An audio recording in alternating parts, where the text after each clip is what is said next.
There was discussion about, Let's go down, come down and show it to me for a second. NDP leader Thomas Mulcair visited London's Blackfriars Bridge to outline his proposal to increase funding for infrastructure projects. The City of London reports an infrastructure gap of $52 million each year.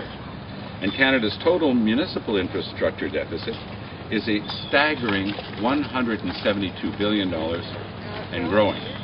My plan will increase funding for core infrastructure like local roads and water treatment facilities.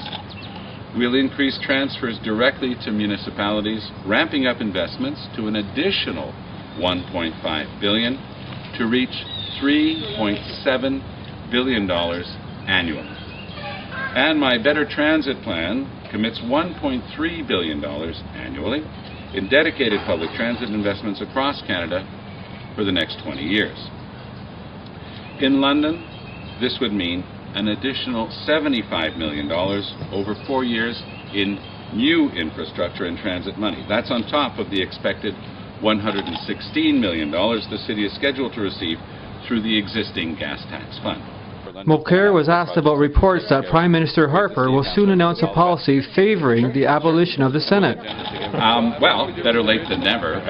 Mr. Harper got elected on a promise of Senate abolition. He then went on to break the record for naming unelected senators. He named 54 of his cronies to the Senate.